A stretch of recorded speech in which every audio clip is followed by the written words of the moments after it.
Hey everyone, in this video let's take a look at question 269, Alien Dictionary on Leetcode. This is part of our blind 75 list of questions, so let's begin. This question is actually a premium question. That's why we're doing it on this website, Leetcode, and why the number here is different. But otherwise the question, the test cases, and the solution should be the same. So let's take a look. In this question, there is a new alien language which uses the Latin alphabet, which basically means they use the letters A to Z. However, the order amongst the letters are unknown to you. You receive a list of non-empty words from the dictionary where two words are sorted lexicographically by the rules of this new language. Derive the order of the letters in this language. Okay, so what exactly does this mean? Well, what it means is that we're given a list of words, at minimum two, because we need at least two in order for us to like even define any sort of order. So we need two in the minimum. And now what?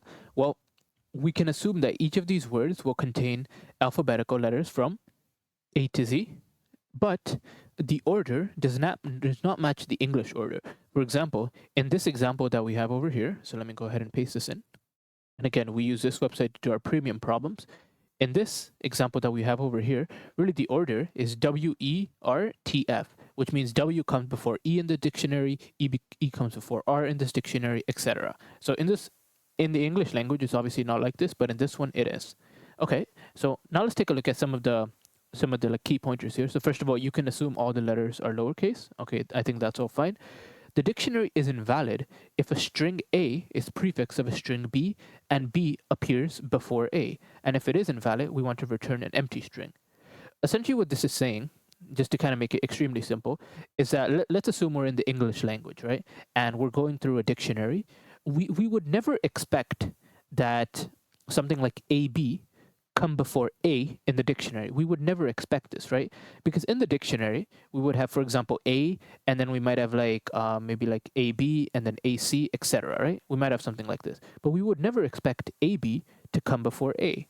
Similarly, maybe we have like ABC, and then later on we have like AB, let's see, ABB, for example. Like this again, we would not expect, right? Because like this element B here must come before this C over here. For example, if like these two elements are the same over here, right? Then these two like also have to follow the lexicographical order. So that's all that means. Okay, so we understand like these two cases here. So for example, if we have like something like AB and then like we have A afterwards, which means that this is, maybe I can choose another one. Maybe we have like CD and we have C here. So basically this is our string B, this is our string A. So what it's saying is that string A is a prefix of string B. It is, string A is a prefix of string B, and B appears before A. B appears before A. So obviously this is an invalid case, so we're going to go ahead and return the empty string here. Okay, now there may be multiple valid order of letters. We want to return the smallest one in lexicographical order. So this is not actually a condition on Leetcode itself. It seems to be only a condition on this website here. So I'll go ahead and explain this like when we come at the solution. We'll come at the solution and we'll notice there's a problem in one of the test cases. And so that's where we'll have to like fix this one here. So I won't get into that one now, but I'll come into it after. And the final thing is the letters in one string are the same rank by default and are sorted in human dictionary order. Again, this is not really important right now, but when you come to the test case, we'll talk about like cases 4 and 5. So let's just skip that for now.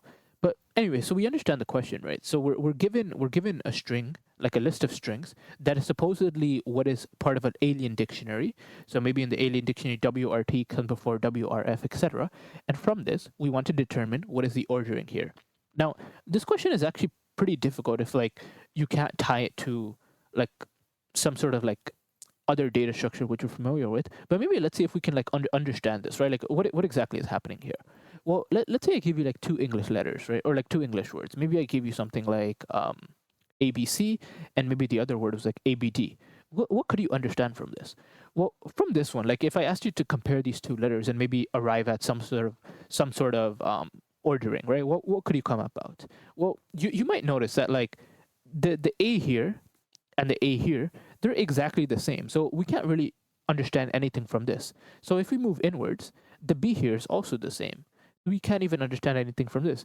But when we move inwards once more, this C over here is actually less than this D. So what it means is that in our dictionary, because these two elements, these two letters are sorted, but this one isn't, this first one isn't, maybe there's like something over here. Maybe this is like, like something like this, right? As long as the first letter here is not sorted, then we know that C must come before D. So how I'm gonna kind of represent this, like C must come before D. Essentially, like D over here has a dependence on C, right? And you might be able to tell like where I'm going with this, but let's kind of continue. Let's kind of see like where we get at from these strings over here. So maybe let's take a look. So we have WRT and we have WRF. So you can kind of see here that WR and the WR, we can't really understand anything from that. But from here, we can understand T comes before F. So we have the understanding that T comes before F. F is dependent on by T. Okay, so now that we've compared these two words, essentially what I need to compare is like these two words. Then I'll compare these ones, and then I'll compare these ones. I can't really compare like this one with this one. It doesn't really like help me in any sort of way. I have to consider like two words at a time because like that's how it comes in the dictionary, right? The dictionary is always based off like the previous word. So it really makes sense to just compare the current word and the next word. Okay, so we've compared like these two. So now let's go ahead and compare WRF and then ER. So what can we understand from this? Well, we actually notice here that the first letters are different. And if WRF comes before ER, what it means is that W comes before E. W comes before E. Now, it doesn't mean that, like, for example, maybe this was like a A, right? It doesn't mean that R comes before A, because we only can understand based off of like this first letter over here. We can't really understand anything after this. So for example, in the English language, maybe we have something like the word apple, and then we have like banana over here. Well, clearly like A comes before B, but like P doesn't come before A, right? So it's not that this entire thing is sorted, but just based off of the first letter, we can understand a mapping, and then we can just break off, right? Because we can't really understand anything after that. Okay, so we've looked at those two letters, or those two. So now what do we have? Now we have ER and ETT. So E's are the same, so we can't understand anything from that. But from the R, we can. We can understand that R comes before T. T is dependent on by R. Okay, now we have the final case, ETT, and then we have, looks like RFTT. Again, from this one, looks like we have the E come before the R. E come before the R, right? So you might notice that E is already here, right? So if you think about it, what this kind of becomes is like, we have something like this, then E comes before the R, so I can append the R here. But notice that the R also comes like before the T, so then we have the T here. And notice how for the T we have the F, so then I can make an F. And you can see that this order that we form here is actually the answer, WERTF. Now, there are like, this is just like makes it seem super simple, right? But obviously the dictionary might not give us all the information we need. For example, in like something like this, right? Let's say we have something like this. ZX over here, right? So from this one, we can understand like Z comes before X, right? We can understand this one, but like notice how like we don't have anything about like X, like we don't have like X points to nothing. So like that's something we might need to consider. That's like something we might need to handle in our case. But regardless, like in any of these types of questions, I think it's kind of clear now. This is kind of like a graph type problem, right? So what we can do is like we can go through this, and what we can do is we can try to make our adjacency list based off of the rules that we can understand by going through two words at a time. And then once we have this adjacency list, well, then what? Well, then we can try to figure out like what is the valid ordering. And you might just think like it's going to be like a straight, just like a DFS, right? But really, there's more to this question, right? And I think one example that might illustrate this is like, let's say let's see, what if we had the strings? Let's say we had AD, AE, what else? Maybe we had, okay, let's just say we had AD and AE. Okay, so let's just say that. So we know that A comes before D. We also know that A comes before, actually not A comes before D. Basically D comes before E. We know that much, right? We know D comes before E. We know this much, right? We know D comes before E. Notice that there's no mention of like A in this entire adjacency list, right? So realistically, if we were to just follow our approach, we would just return like DE. We wouldn't even return ADE, for example. So that's like one thing to consider. Another thing to consider is like we need to follow this in a specific order, right? If you think about it, like what exactly am I doing here? Well, let's just say like we had a couple of like words, right? Like I'm just gonna make up things on the spot. So maybe we had like for example, T goes to something like Q, and then Q goes to P, and then maybe we had like for example, P goes to nothing, and like maybe like W goes to nothing, for example. So what we can see here is like we actually have a couple of like a couple of letters, right? And we have their sort of mapping over here. But what else can we see? Well, I'm actually going to put this here, Q, which goes to P. Okay, and so I guess like P still has a dependency, right? P still has a dependency. Okay, so what can we actually understand from this? Well, if you think about this, and I guess this Q can also go here, right? If you think about this, let's say we have like all these letters, right? A, T, Q, P, and W. Now, if I was to kind of like traverse this graph, right? Like how would I traverse it? Based on which nodes would I even try to traverse it? Would I traverse it based on the T first, the Q first, the P first? Like what would I even traverse it based off of? Well, if you kind of think about this, we want to traverse it based off of the nodes, which in this case are the letters that have no dependencies, right? That have nothing such that like we know anything about their order. In this case, like those two nodes are actually just A and W, right? Because we can see that there's nothing that A is dependent on. T is dependent on A, Q is dependent on T, which is dependent on A, P is dependent on Q, which is dependent on T, which is dependent on A, but really like A isn't dependent on anything. Similarly, W is not also dependent on anything. So like maybe even if you have like a WD here, for example, W is not dependent on anything. So if you think about it, we want to traverse through these first. And there's actually an algorithm that allows us to do this effectively. It's something called topological sort. And I have a video called course schedule, where I go like very in depth into this as to like how it's working. So definitely check out this video about course schedule. You can skip like halfway. I think I just explained like this algorithm like near the ending. So definitely check this one out. But we're going to be using this approach here. And now how can we go about doing this question? So I think first thing we could do is we could try forming our adjacency list, and then based off of our adjacency list, we could essentially form our topological sort. And once we do our topological sort, what's going to happen is that we're going to process the items that have no dependencies. We're going to process the A first, and then the W. And then when we process the W, we'll actually see that now D has no dependencies. And so then we can process the D. And then similarly, if T has no dependencies, then we can process this one, etc. So let's take a look at how we can do this. It's kind of hard to like just speak it out and not like put any code. So let's take a look at how we can essentially start this off, and then we can arrive at our solution. So again, this is like not a question that you would probably know how to do unless like you've done course schedule or something before, but let's take a look at how we can start off, right? So I guess first thing is like words is going to be at least like 2, right? But I'm guessing like if it's empty, I don't know if it can be, but if it's empty, let's just return the empty string. Okay, otherwise, what do I need to do? Well, otherwise, I need to go through like the words, right? I need to go through the words, but I need to go through them like 2 at a time. So what I would do is I would do something like, well, actually, before that, looks like we need to create our adjacency list, right? We need to create our adjacency list such that, for example, this maps to nothing, E maps to nothing, R maps to nothing, etc. Right? So we need to create this. We need to create this ahead of time. So how can we do that? Well, in Python, we can just use the default dictionary of a list. And so what I will do now is I will go through the words. I will do for word in words.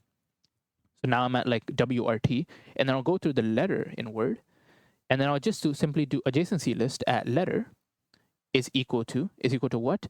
Is equal to just an empty string, right? This is just to get it inside of the adjacency list, because we noticed that if we didn't do this, then for example, for something like this, right, Z and X, or maybe not Z and X, maybe we had like, let's say we had like WA, and then we had like WB after, right? We would get A and B in the adjacency list because there's a direct dependence between A and B, but there isn't anything mentioning W, so we need to do that. Now, something else we'll actually need is, if you notice that when I did the topological sort example, so maybe let me just take an example here. So when we did topological sort, let's just assume we had something like this, right? So let's say this was like the A, this was like the B, and then this was like the C.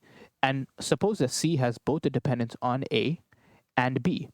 What we say is we say that the in degree of C is equal to 2. Now, maybe B also had a dependency on like D, for example. Let's say we had a node like this. So what we say now is that the B is the in degree of B is equal to 1 because it has like one node pointing inward. Similarly, the integrity of A is equal to the integrity of D, which is equal to 0. And so when we actually do our topological sort algorithm, we would do it based off of these elements over here, because these elements are the ones that have no dependencies, right? Or I guess like they're not dependent on anything. So that's just one thing I'd like to point out. And so similarly, we need to define our integrity, which is often just a list if you have a number, but if we have like just letters, I think we can do a dictionary. But what I would do is I would do integrity of the letter, and then I'll set it equal to 0. So initially it's all 0. Okay, so now what can we do? Now we can go through our words, and we'll go through 2 words at a time. So I can do that is I'll do for I in range 0, and I will go from length of words minus 1, right? And then I can do something like word 1 is equal to words at I. Word 2 is equal to words at I plus 1. And then what? Well, now I need to go through the 2 words, right? I need to go through WRT and WRF consecutively together. Now, it's not guaranteed that they will be the same length, right? For example, if this is like much larger, then I only want to go through like WRT. I don't want to go through the rest of it because it will be out of index. So what I would do is I'll have another loop for J in range. I'll go from 0 to the minimum. Minimum of what? Minimum of length of W1 and length of W2. Okay, so now what? So now we have like the pointer J, right? And essentially, I want to make sure that these 2 values are different. If they are different, then we can learn something from them.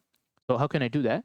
Well, first of all, if W1 at J is equal to W2 at J, well, then I can just continue, right? There's nothing to do here. The W here is the same, and the R will also be the same.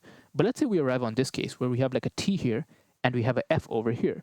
So let's say we arrive where, like, for example, we have like W1 at J is equal to T, W2 at J is equal to F. So if we have this case, what can we understand? Well, we can understand that there should be an edge from T to F. Why from T to F? Because the F is dependent on the T. Whenever you have a dependence, you draw an edge. So the F is dependent on the T. So we can do adjacency list at W1 at J is equal to, or I guess not equal, dot append W2 at J. So now here, we'll create this dependency here. In addition to this, we have to actually increase the integrity of F, right? Integrity, and we will do integrity of what? Integrity of W2 at J plus equals 1. So what exactly is this doing? What this is doing is that we have 2 elements now, something like this, and we have a T over here, we have a F over here, and now we have an edge connecting the 2, like this. And what we have is that the integrity of F is equal to 1. Why? Because there's 1 node pointing inside of it, which means F has like 1 dependency. Okay. Now what? Well, if we've done this, then essentially we can go ahead and break, right? Why can we break? Because we don't care about the rest of the word. It's like in similar, like when you have like apple and banana, we can learn that the A is less than the B, but we cannot learn anything about this information here. This information is not necessarily sorted. So that's why we just break. Okay. So we handled that case. Now here's the part in which we actually handle this case number 2, where like the string A is prefix of string B and B appears before A. Again, what that looks like is maybe you'll have like apple, maybe something like what's a good example? Yeah, maybe you have like cars, and then after you'll have car in the dictionary. Obviously, this is not valid, right? Because car should come before cars. So how can we do this? Well, essentially what we can check is once we are outside of this, we can actually check. So this is like string B, and this is our string A, but realistically, this is like our word 1, and this is our word 2. So we can check if length of word 2, if this is less than the length of word 1, right? Right, that's fine if it's less than, right? It's fine if it's less than. It doesn't have to be the same. But, for example, word 2 must not be like part of word 1. So we can do and word 1 dot starts with word 2. If this is the case, then we know that we have like a problem, right? Because we have a scenario where something like this. Just to be clear, this is not a problem, but if this happens and word 1 starts with word 2, then it is a problem. So then we can just return the empty string. And so that actually takes care of 1, 2, and 3. So we don't have to worry about that. Now, at this point, what do we have? So at this point, I will just go ahead and just print out the dictionary just so we can see it. So let's go ahead and just print out the dictionary. So I will actually go ahead and just paste this in. And it looks like default dictionary was also not defined. So I will just import it from collections, import default dictionary. So let's take a look just to be clear what we have. So again, we can see W points to E, R points to T points to F doesn't point to anything, right? And then we have that E points to R. So this is how we have like this information here. Okay, so now what can we do? Well, let me maybe go ahead and just copy this. So now what can we do? Okay, so now we formed our adjacency list, and we're good. We're sure that it's like a valid adjacency list based on the fact that we haven't returned yet. So now we need to actually start our topological sort. So how can we do that? Well, again, in topological sort, what you do is you take a look at all of the nodes, and again, watch the course schedule video to better understand this. But in topological sort, if you have like some sort of ordering, for example, maybe this point's over here, maybe this point's over here, maybe this point's over here, and maybe also this point's over here, and this point's over here, let's say, then the only nodes that we can actually visit that start off with is this node and this node, because they have no orderings, like they have nothing that they are dependent on. And actually we can, yeah, I guess we can't start off at this one either. So now what can we do? Well, let's say we process this node, right? Like let's say we go ahead and process this node here. So then what happens? Well, then now this edge is gone. This edge is gone. This edge is gone. Now notice that now we can process two more nodes. Now we can process this, and now we can process this, right? So we have this information. But notice that we cannot process this. We cannot process this one. Why? Because it still has an edge from this node here. Okay, so that's like why the in degree is important. And actually, like when we go ahead and process this one, like we'll also go ahead and break this edge. But again, we still have this one left. And so that's how we're going to maintain our ordering here. What does that look like? Well, I need to define my queue, right? And now what do I want to add to my queue? I want to add all of the values that have in degree of 0. So what I can do is I can do for item in degree, if item at in degree, or I guess if in degree at item is equal to 0, then we'll add it to our queue. So this will add in the letter to the queue. Okay, we're almost done. What about now? Well, now we can just go through a queue normally. So while queue, and then what? Well, now I'm going to go ahead and pop from my queue. So I'll do queue is equal to cur.pop, q.pop from 0. And now when I pop, what will I pop? Well, I'll pop a letter, right? It's kind of like here, for example, if all of these refer to letters, maybe this was like the letter A, maybe this was like a letter B, maybe this here is like a letter C. So now I'll pop this letter A. So what does this mean? It means that I can store like a result variable, and then to this result, I will add in this letter A. Okay, I guess add in cur. So now what? Okay, so we've processed this value over here. So now I need to look at all of the neighbors that it connects to, and I need to decrease their in degree by 1. So I will do for neighbor in adjacency list at cur. What can I do here? Well, then I can do essentially in degree of neighbor minus equals 1. Now notice that if I just do that, I can now process this one, I can now process this one, but I still cannot process this one. Why? Because it still has an edge over here. So in order for me to determine that I can process these two, what I can do is I can check if in degree at neighbor is equal to 0, well, now I have no more edges that are leading into it. So then I can add this to my queue, neighbor. And so then I have that. Now what do I need to return? Well, it would make sense for me to return res, but only if, I can only return res if, for example, this string that we form, it has all of the letters, right? It's possible that we might have like some sort of cycle, right? So in that case, like we wouldn't return everything, but the only way I can return this, I can return res if length of res is equal to length of, I guess, adjacency list or in degree works, else empty. So now let's take a look. So we have that this works. Let's go ahead and run. Okay, so now we've arrived at the problem in which we need to take care of steps 4 and step 5. Okay, so how can we understand this? So in this one, essentially what we have, and I'll maybe go to the top. Essentially what we have, and this is actually not a problem on Leetcode. I want to emphasize this is just for Leetcode. I think just for Leetcode.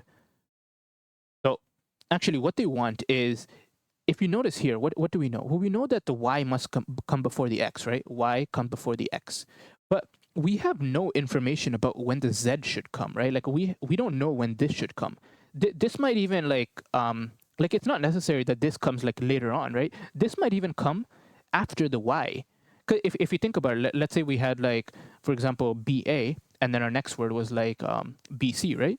This tells us that, or maybe this is a bad example. Let's do English. Maybe we have like something like, let's do D, yeah, I guess DA and DC, right? From this one, we can understand that A comes before C, but we don't know like where D comes from, right? Because we don't have that information. We have nothing that we compare D to tell us of the order. So in this sense, like if we did like our Q approach, what we would have is we would have like A come before D, or maybe not D here. Let's put an E here, right? So we can have A come before. Sorry, I'm messing up. So this is valid. We can have that A come before C, but we don't know anything about the D. So what do we put in our Q? Well, in our Q, we would actually, first of all, we would have like D points to nothing. In our Q, we would add in potentially D. We would also add in A. Now, what they want us to do is that if we have a scenario like this where we have elements on the Q, we should process them in lexicographical order. So what this means is we should first process A, then D. So that's what it's saying here. And so if you kind of take a look at this example that we're getting, what is the valid answer here? So the valid answer here, if I go ahead and submit it, the valid answer should be something like this, right? The valid answer should be something like this. So how might we arrive at this? Well, here we can notice that we will have the following adjacency list, right? Something like this. So X is the only one that is dependent on something. Y and Z are not. So maybe in our Q, we have like Z and Y first, but what we will do is we will actually process Y and Z. We'll process it in this order. We're allowed to do this because both of these have no dependencies, right? Like they're not dependent on anything. So we can take any of them order. They won't be dependent on each other, that's for sure. So all of the items in here are not dependent on anything. So we need to basically do this. So how do we do that? Well, it's very easy. There's actually two ways. The first way is basically before we pop from the Q, we will just sort the Q, and we will sort it based off of like just the English letter. So this will just sort it. Another thing you could do is you could kind of just like heapify your Q. That might actually be easier. So kind of the approach there is like we need our heap pop, heap push, and heapify. So what we do here is actually I guess like we don't really need heapify, but what we could do is we could do, instead of q.append, we will do heap push. We'll push in the Q, we'll put in the item, and then I guess I need to put this up here. And so then what I can do is instead of sorting and instead of popping, I will just do cur is equal to heap pop. And notice that this will return the smallest element, right? So we don't really need to do this. And similarly, instead of doing here, we will just copy and we will do heap push Q and then neighbor. And so if we go through this approach, it looks like heap pop takes exactly one argument. Heap pop, I need to pass in Q here, right? So if you take this approach, this also works. So again, that's just like two things that is just specific for Leetcode. It's not specific for Leetcode. So anyways, how might we go about like the complexity of this? Well, let's take a look because there's quite a few things happening, right? So basically just for the Q, the time complexity of the lexicographical search is O of n, where of the topological search, O of n, where n is the number of letters. And technically like that's like this thing here. So this is like all of O of n, where n is the number of letters. But if you think about it, like what we're doing over here is like potentially like we have to go through every single word. So maybe we can say like word size is m, and then maybe we can say number of letters is equal to n. So then this is kind of like, if you think about it, it's O of m times n, right? Because we have to go through each word and potentially like each letter inside of it as well. So that's kind of like what's dominant here. And so that's what we have. And similarly for the in degree and for the adjacency list, really the size is based off of the number of letters. So it's O of n there. But overall the time is m times n. The space is just O of n. Okay, thanks for watching.